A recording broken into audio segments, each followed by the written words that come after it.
Okay, we will continue. Runway numbers are in reference to magnetic north. At the beginning of the runway and the end of the runway, we can see a number or a designation number of the runway. So for example, number 36. So that is the designation number of the runway. And then some runways are followed with letters, and that is example for the parallel runway. Letters should be followed after the number. Okay, we have here an example on the figure or the diagram of a parallel runway. No, here in the Philippines we don't have parallel runway. So I think this is an example of San Francisco runway or California. So parallel ang ihang runway. So that's why the designation number have a letter after the number. Okay. Visual runway marking. Most of the airport have markings and sign. Then for visual flight airport, usually it only mark with the designation number and the center line. We have here an example of different airports. Okay, on the left side, this is an example of a basic airport or a visual flight airport. If you notice, there is only a number and the center line. So this is a basic airport. We can see only a designation number and a center line. The second one is the non-precision instrument. So there is a threshold marking followed by the designation number marking, and the center line. And we have here the precision instrument. So, halos na siya tanan nga complete ang iyahang markings compared to the first and the second one.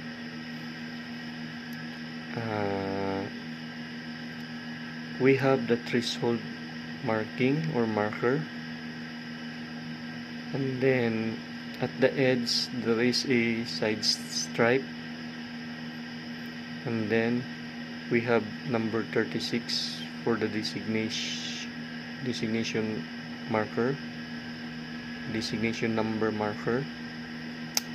We have the center line, and then we have also the touchdown zone marker, and then after that there is a 1000 feet fixed distance marking. So those are the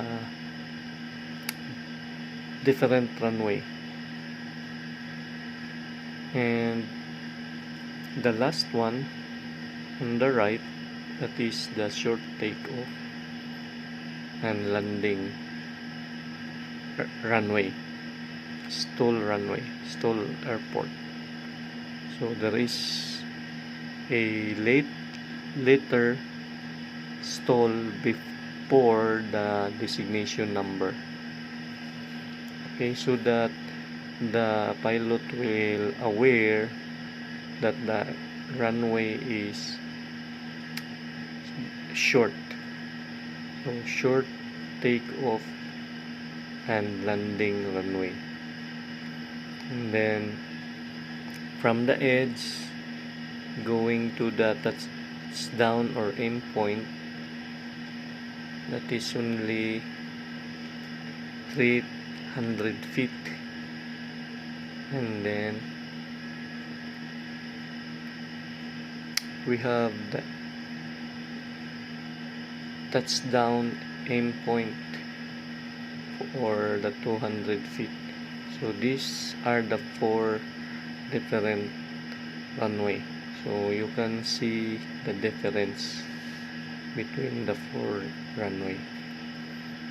Okay, example aning basic nga runway, siguro ang tagbilaran sa una kaning the second one, the non-precision instrument runway. So mingon ta kaning mga precision, siguro mao na ni ang Panglao International Airport. So wala pa ko kasud diha sa bag-ong airport na to. Okay, and then siguro kaning sa right, siguro mao ni example sa ubay or kaning sa the first one. Wala pa sad ko nakaadto o nakakita ana. Mao ni ang pat ka example sa runway. Okay, so balik ta. Visual runway marking used for operation under visual flight rules. Atong makita niya is dili gyud mawa ning center line marking. So ana gyud ang center. So if you could observe on the airport, in the airport, ang imuhang nose gear naa gyud permanente sa magsubay gyud sa iyahang center line marking. Next is the designation marking. Designation marking mo ni siya ang runway number nimo. Designation number marking. So, for example, 36, 24, 17. So depende sa iyahang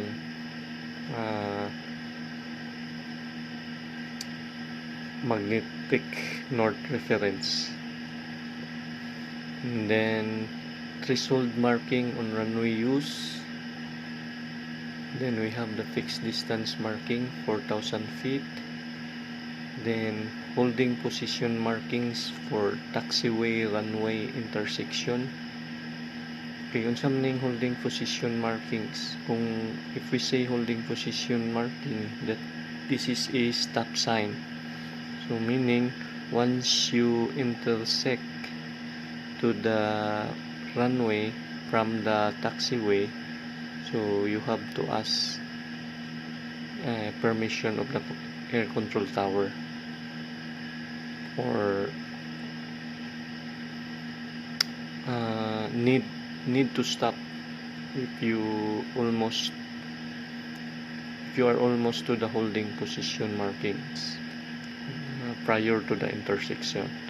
And we have also the holding position markings at a runway intersection used for land hold or taxiing.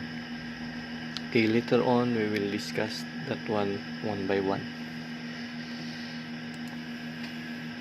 And then we have another part for the runway. We have here the holding position marking for ILS or instrument landing system.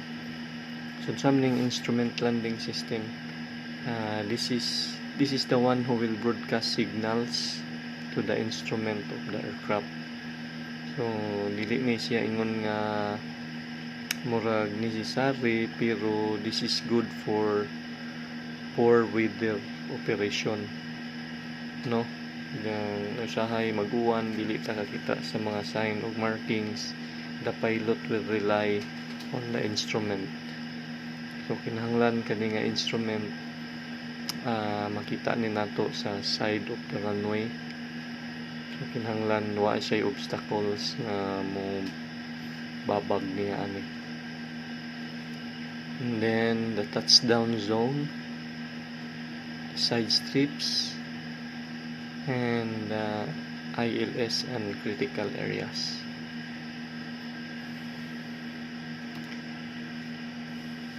Then we have here an example also for visual and non-precision runway.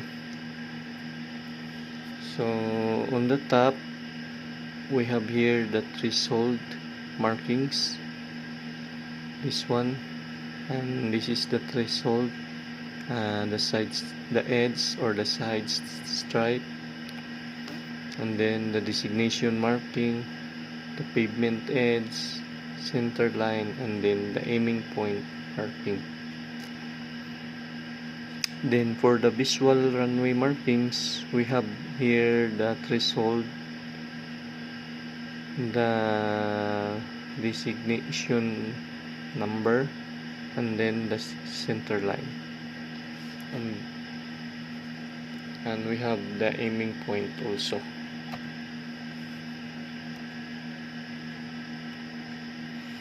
Okay, we will proceed to threshold marking or threshold. Threshold is a designated beginning of the runway. Kanang kinaunahan gyud sa runway. Like for example, this is the threshold. So that is the beginning of the runway. And then we have the displaced threshold, located at a point on a runway other than the designated beginning of the runway. 10 feet threshold bar is located across the width of the runway at the displaced threshold. White arrows across the center line. Okay, like for example, on this non-landing portion of a runway. So the designation number is transferred or displaced. So there is a available there is a arrow at the center line going to the runway number or the designation number. Okay, ang iyahang gitasun ani 10 feet threshold bar is located across the width of the runway at the displaced threshold. White arrows across the center line on the runway. And we have another markings here. We have a threshold markings here for the other diagram. So there is a threshold marking here and then followed by the designation number. So nganong naaman ni siya displaced threshold? Siguro na siya mga maintenance yun ana. A portion of the runway have a maintenance, construction, or unsay ilahang mga gibuhat nga or under maintenance sa imuhang runway. So we have here also a relocated runway threshold, meaning gi-relocate siya kay for the meantime there is a construction ongoing on the original threshold or of the runway or at the beginning of the runway. But this displaced threshold we can also use for take-off and landing or taxiing. And then if there is a displaced threshold sign, meaning the runway is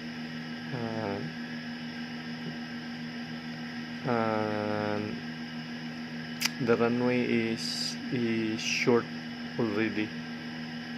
So nakuha na siya tungod sa iyang na displace nga portion sa beginning of the runway. Okay, So this is the example, and then we have here the paved areas beyond the runway end, closed runway, paved areas beyond the runway. There is an arrow. I will show you a diagram later on.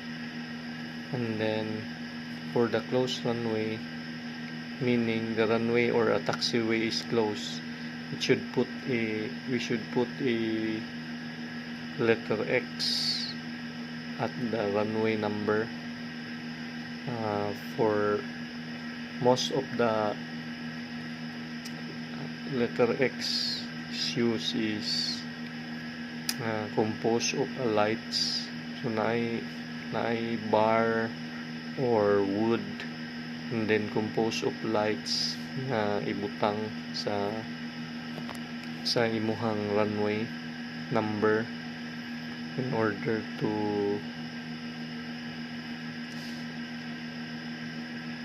the pilot know that the runway is closed, especially during night time, kay naman siya isuga.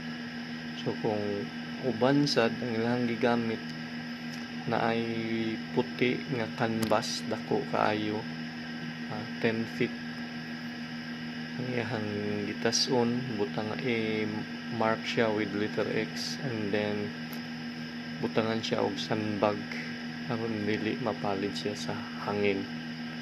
So depende ang iyang pag butang. Okay, and then ang fixed distance mao na makita nato ni sa iyang nasa marking sa tong runway. And then ang stall runway for the short takeoff and landing runway, taxiway and holding position markings. So we have here also the taxi runway intersection marking signs and lightning. Okay, tomorrow we will meet classroom meeting around 8:30, and then I will give you some topic for your assignment for the next topic, assignment for the next topic. Okay, thank you.